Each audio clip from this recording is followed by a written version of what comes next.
Can everyone see my screen? Can I get some thumbs up? Thank you, Cindy. Okay, we're going to give it another 2 minutes and then we will get started.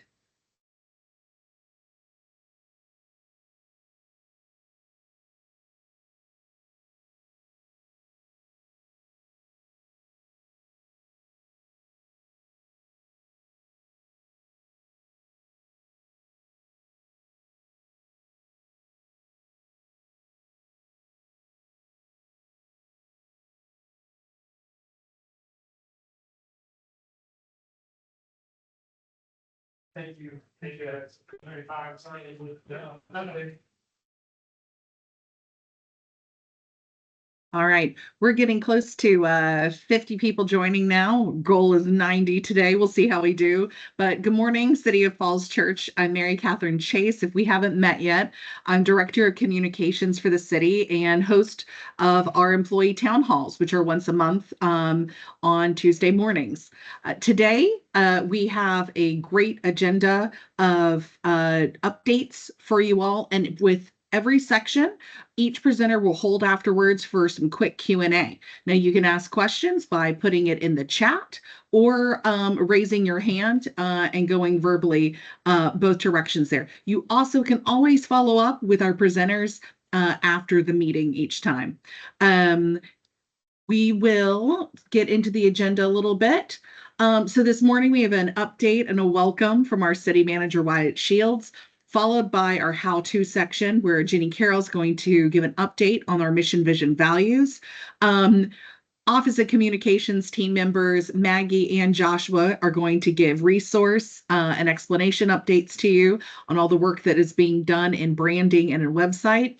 And then Andy Young's going to dive deep into what's been going on in solid waste because we have some great updates there. And then Corey Payne from Rec and Parks is going to share with us some upcoming events. And then we're going to tie it off with Scarlett Williams representing the Fun Bunch to tell us about the upcoming September picnic. Now, with that, I'd like to hand over to our city manager, Wyatt Shields, to provide welcome and updates. Wyatt. Thank you, Mary Catherine.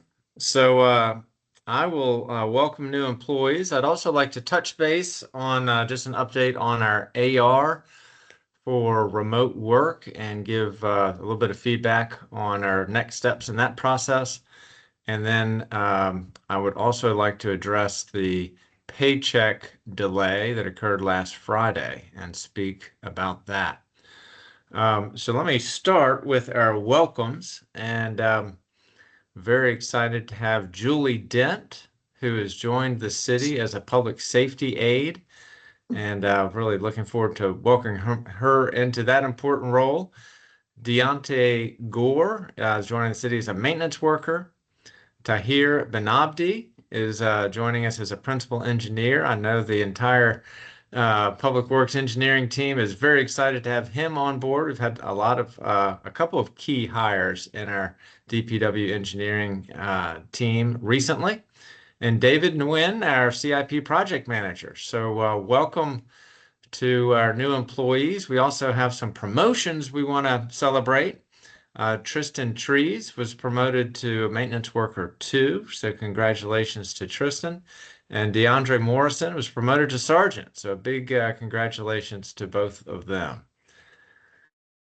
So shifting to the telework administrative regulation, Sharon reported out yesterday at our weekly or bi-weekly connections meeting that we've received I think the largest number of comments on any AR, I think in recent memory. And so I want to thank employees for taking time to write in on that administrative regulation that's trying to sort of lay out what our policies and procedures are for remote work, and also what the city's overall posture is towards remote work. I have not read all the comments myself yet, but Sharon and Latanya are reviewing them right now. There will be a response matrix so that all the feedback that we've gotten is recorded and a response given to it. And I think Sharon also is going to endeavor to have, in some instances, at any rate, a phone call to those who wrote in just to discuss what their comments were and make sure that we've understand them and are processing them kind of with the full intentionality of what the comment was. So those are some immediate next steps.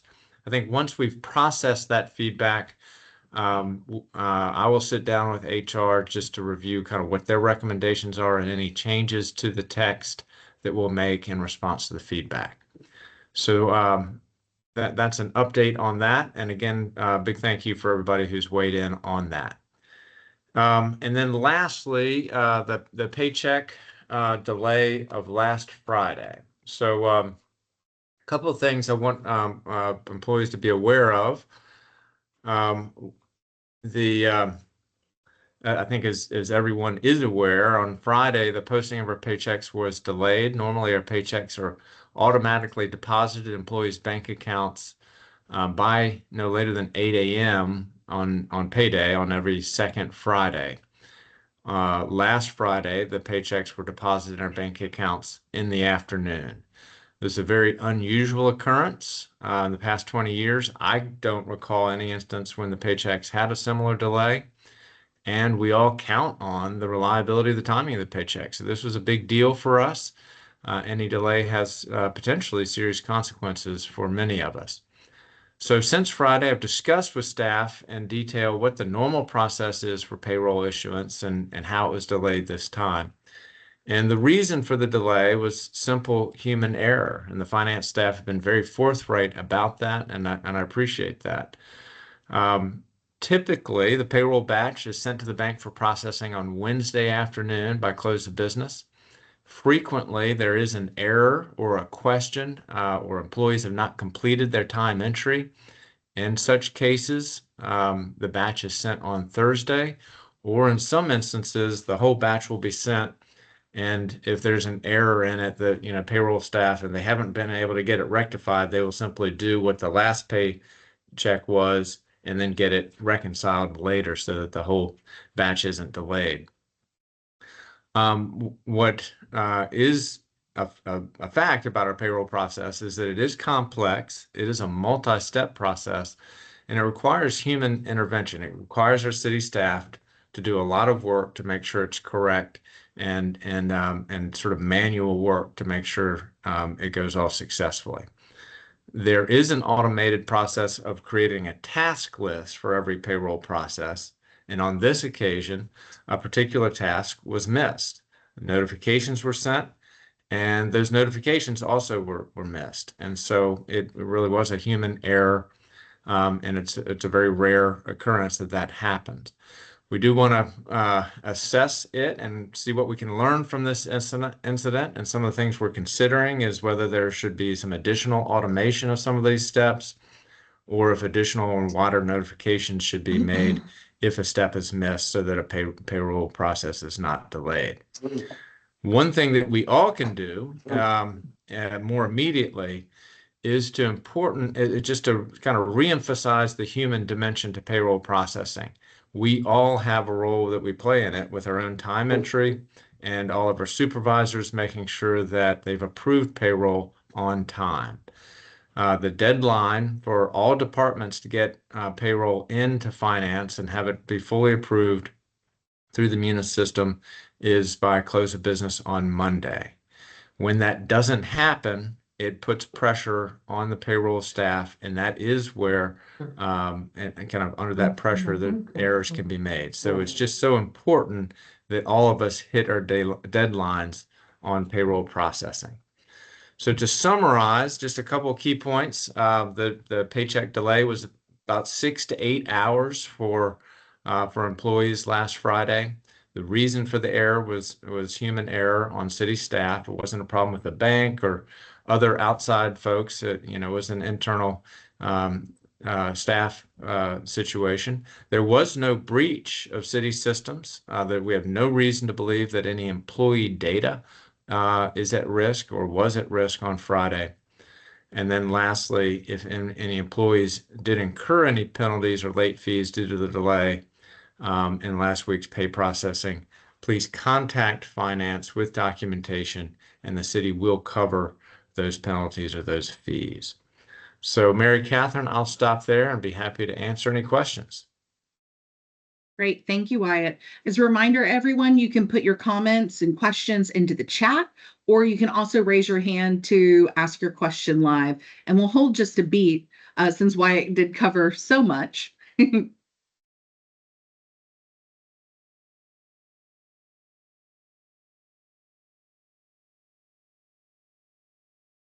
All right, thank you so much for those, Wyatt. And I know that folks can email and ask questions if needed, but for now, we're going to keep moving forward. So I'd like to invite Jenny Carroll, our Deputy City Manager, up to give an update on mission, vision, and values. Sorry about the delay getting my camera up. Thank you to all employees who provided feedback on the employee feedback form. And that is now closed. We have the Mission Vision Values Action Team has met since then. They met on the 14th and started the review of the comments. And we will be meeting again this week and hopefully getting through all of those comments that people provided. There were roughly 75 comments total, and about 25, responses, and about 25 per open-ended questions. There were 3 open-ended questions. So we'll be looking at all of that information in addition to the information that was provided from the yes/no answers that people also answered as well. We will be looking at that. And we are anticipating coming to the September Employee Town Hall to provide the final drafts along with all of the consideration and discussion around the feedback that employees provided. The next step after that would be the Mission Vision Value Rollout Work Group. So I'd like to ask employees to volunteer for that work group. It will be cross-departmental and collaborate on rolling out mission, vision, values across the city. And this is how to keep this document a live document and something that we incorporate into our everyday work rather than something that we did and put on a shelf somewhere. So if you would like to participate, you can email myself or Joe Carter on or before Monday, September 8th. We will be looking to have that work group start probably the end of September. The commitment would probably be about 3 to 4 meetings. So September through November, and providing then a recommendation for how we roll out and a plan for how we roll this out in general throughout the city. So that's all I have. Thank you, Mary Catherine. And if there are any questions, call me, email, text, carrier pigeon, however you'd like to communicate. Awesome. Thanks so much, Jenny. If anyone does have any questions, you can put it in the chat. Also contact Jenny and Joe directly as discussed. And as someone who's been sitting on the editing team, I have to say it's a really fun way for cross-departmental collaboration, and your thoughts and opinions coming from different departments is what going to make the rollout successful. So please do volunteer. I think it'll be enjoyable and a great way to connect. Next, we are turning to Maggie Redden, who is going to give us an update on all the brand resources that she and Joshua have been working on to help empower the brand in the city. Maggie? Yes, thank you. Good morning, everyone. I wanted to touch base briefly about the ongoing brand update because there have been some additions since OCOM last chatted about this on one of the previous town halls. So just a reminder that all our brand resources can be found on the P Drive under City Brand Resources city brand update. Some of the recent additions have been to the style guide itself, or the brand guide. We have added a sheet in the brand guide that talks about AP style, or the Associated Press style, which is what the city uses. And that style really is to keep us cohesive when we're doing flyers or writing any PowerPoints. Just little tips and tricks, how do we write dates? How do we write addresses? Things like that. And then another addition to our brand resources are these teams' backgrounds. We have a couple different options in the folder, so you can kind of pick and choose which one that suits your style. Again, if you need the business card template, that is not in this brand folder. That is a Canva design. So if you are updating your business cards, please reach out to OCOM and we will get the template over to you. Next slide. Just a deeper dive into the PowerPoint and Word template folder itself. Again, 2 new additions to this folder are a community outreach letter, and there was a couple of requests for an official letterhead template. So that is now in the folder as well. Next slide.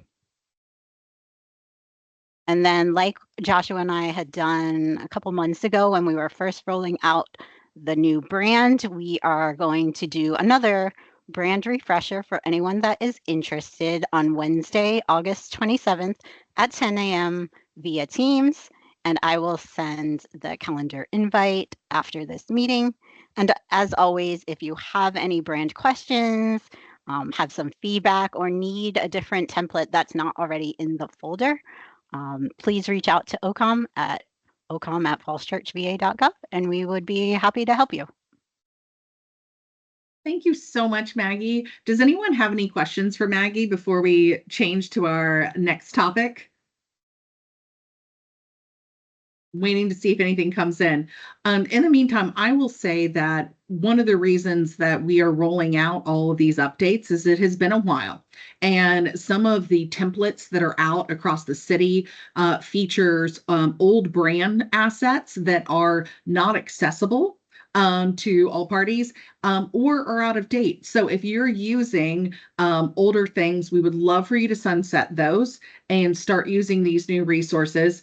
With a special focus on not using the 75th PowerPoints anymore and other assets, as the 75th celebration has come to a firm close. All right, I don't see any other questions, so I'm going to now turn over to Joshua, our web manager, to talk a little bit about the different features that have been expanded and highlighted for accessibility on our website. Joshua.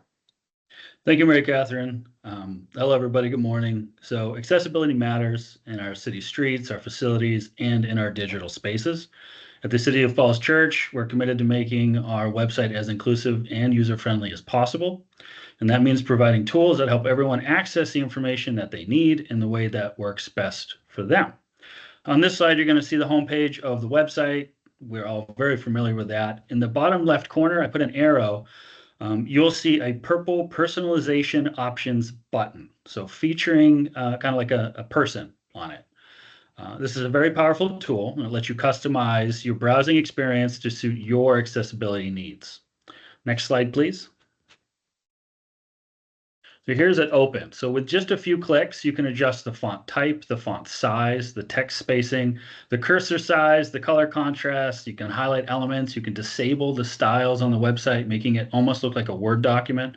You can activate the focus mode. You can change animations. You can turn video on and off. You can mute audio, and then you can see the alternate text behind images. So it is a very powerful tool. If you've never used it, you should try it next time you're on the city website. It is on every web page. Next slide, please. In case you don't have time to try it on your own, here's an example. So I have switched it to high contrast mode. So this makes the content easier for readers with visual impairments. There's different settings in the high contrast kind of mode, but this is one of them. And this, again, like helps people find the information they're looking for quickly and comfortably. So yeah, try that one out. Next slide, please. All right, this is a fun one. Some of us got to play around with it in the language training we had last week and the week before that. So on the bottom right, on every webpage, you'll see the Google Translator toolbar. It's a floating toolbar and it allows you to translate the website's editable text into a variety of languages. It's a very long list, like two lists, like too big to screenshot, right? And it doesn't translate all the text because it won't do embedded images, which I'll show you in a second, but it is a great way to make our content, like overall content, more accessible to non-English speakers. Next slide, please, and you'll see an example. This should be translated in Spanish. Yep. So you'll see that the personalization options button that's open is translated in Spanish. The homepage is translated in Spanish, but the images on the green bar aren't. And that's because they are images, they're not text, right? So that's something I am actively working to improve on the future version of our city website. So at the very top bar too, I did draw another arrow on this one. You will see just more options. So at the top, you can change it once you've changed the language to another language, or you can go back and revert to the original. So it's kind of like just a seamless experience if you want to change it or you want to change it back. So those are two of the biggest tools. We invite you to explore those tools, make the site your own. If you have any ideas about how to make the website more accessible, please don't hesitate to reach out. Your feedback will help us grow. Thank you so much, Joshua. And I have to say, I love how much you've been able to do with our current version of the website. As you all know, Joshua is also working with our web provider, Civic Plus, to launch our upgraded version in the coming months. And to be able to see these features come in now has been fantastic. To see these, what may seem like little wins to us, but are big wins for people who need to access our services in different fonts, different sizes, different colors, different languages. One note I have realized is that when I do change the language on the site and I close all my browsers, I come back, oh, those cookies remembered me, and I'm coming back in that language as well. So don't get thrown off if that happens to you. It is totally expected. All right. Next, we're moving into our big projects update section. And one of the big projects we've been talking about all summer long is solid waste. And so I'm handing over to Andy to share more with us about what's going on and what's going to be going on. Andy? My leg hurts so bad. Thank you, Mary Catherine. Good. Glad to be here with everybody today. So as Mary Catherine said, we've been busy over the summer talking all things trash. And you know, all of that kind of hard work, kind of support from various departments culminated with a series of meetings with council earlier this month. We had a work session with them on August 4th, and then again, another meeting on August 11th to talk about the proposed changes that came kind of out of our task force work this summer.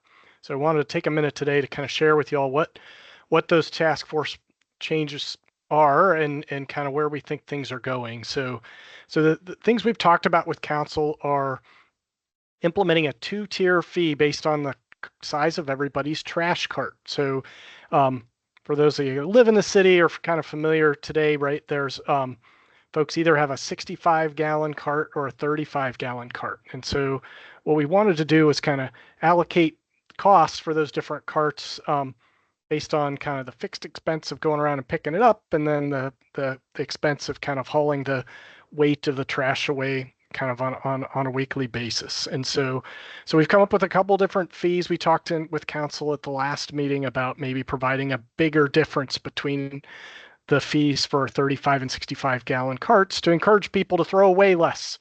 So if you have a smaller cart, you got to, like, it kind of pushes you to recycle more, compost more, which we'll talk about in a second.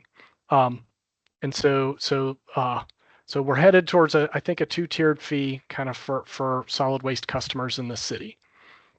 By implementing this fee, it would take the program costs for collecting, you know, curbside services out of the tax rate.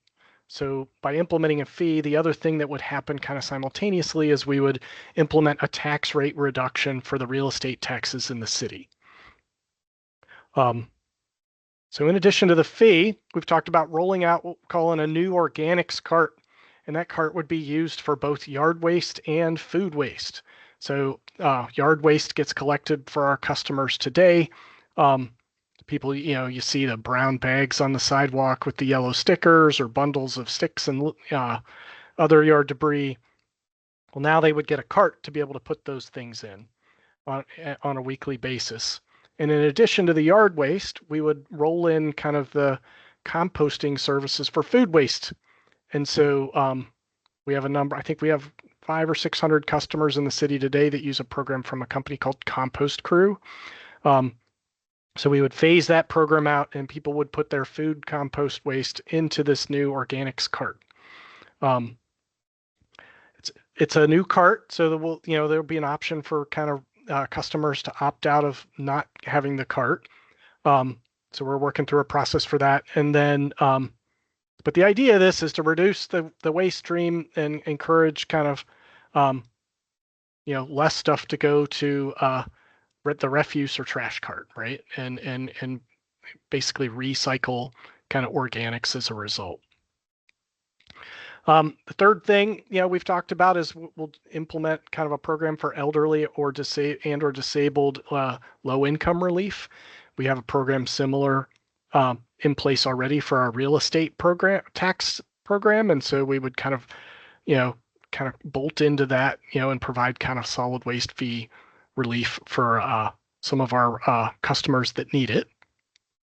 The fee will be implemented as part of our real estate tax bill. So part of the push to kind of work on this over the summer and get decisions on this new program in September from council is to be able to put it on the real estate tax bills in November of this year.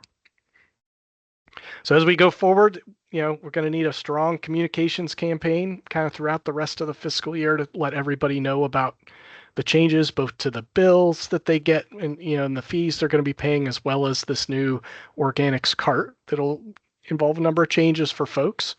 We want people to use it. So how do we kind of promote it and talk about it? So that's with Public Works, Communications, Treasurer's Office, and others. We're going to put together some good ideas to lay out that plan here for the upcoming year. And all of this is predicated on, our final council meeting, which is going to happen on Monday, September 8th. And so, result of kind of the discussion we had with them on August 11th, a few follow-ups on the specific fee structure, the fee differences that we're going to have. All of that will go to council one more time. And we expect them, based on kind of the discussions that have happened thus far, to adopt the proposed changes on September 8th, at which point we'll be moving forward.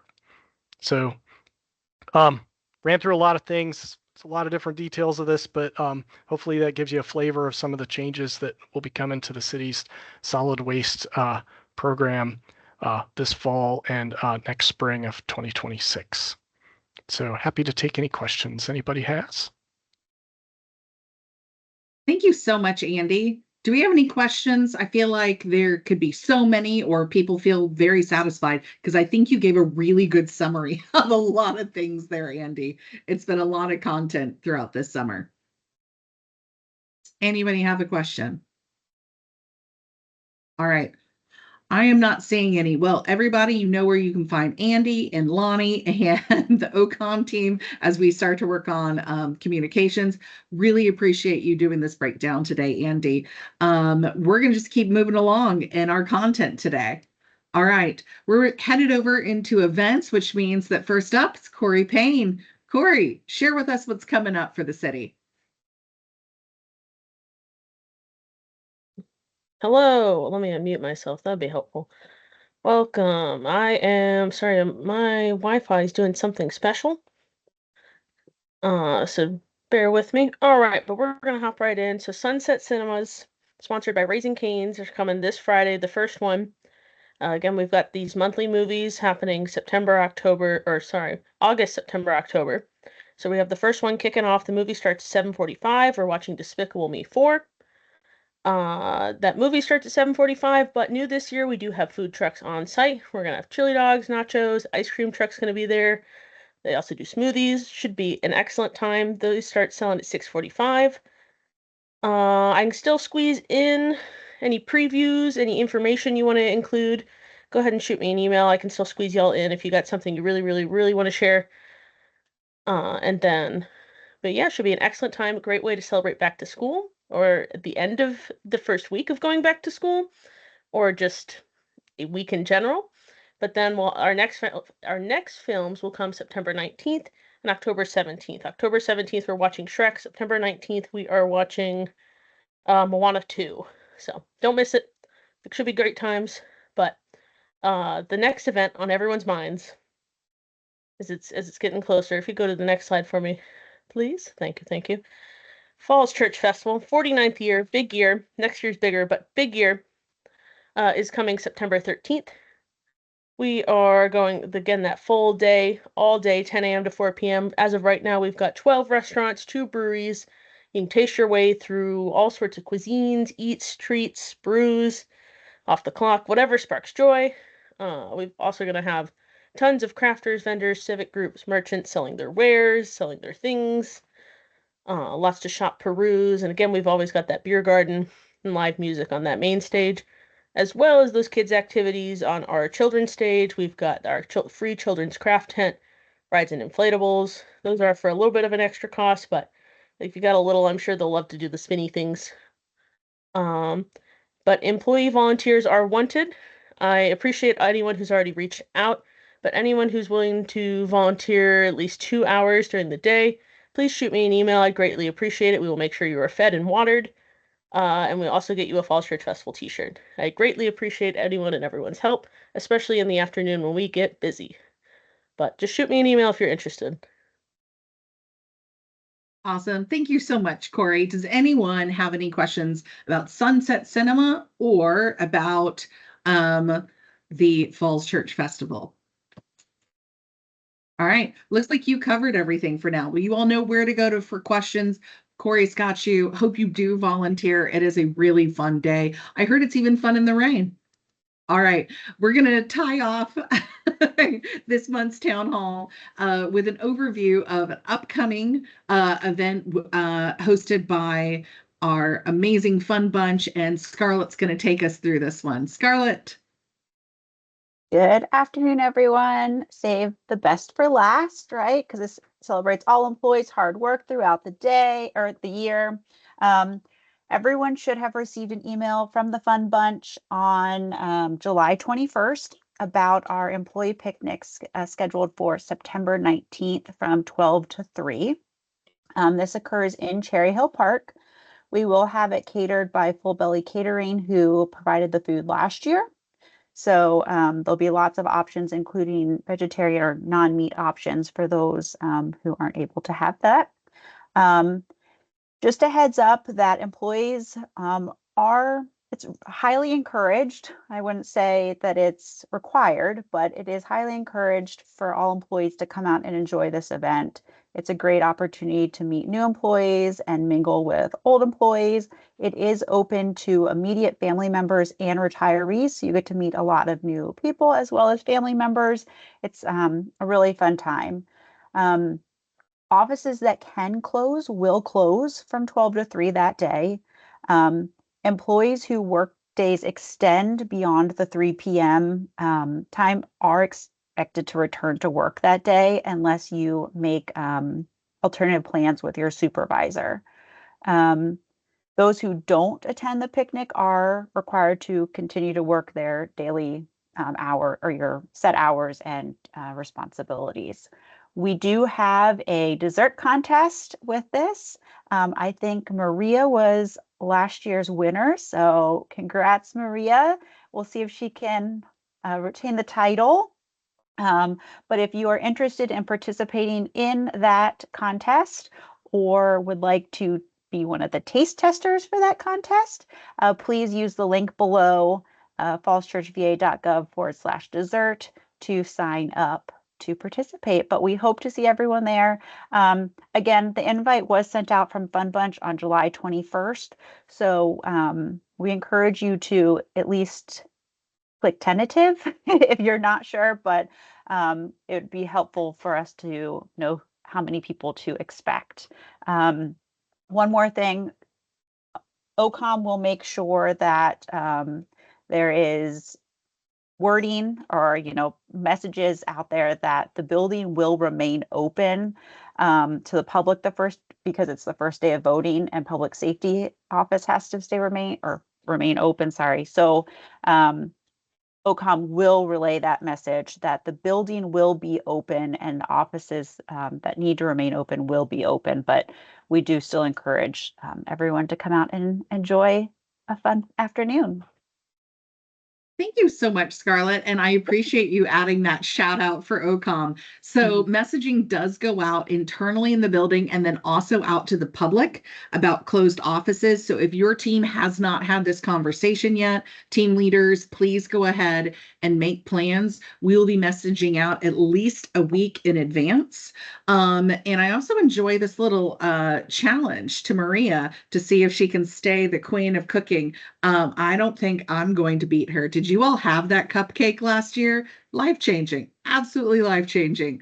All right, does anyone have any questions for Scarlett before we close out our town hall for this month?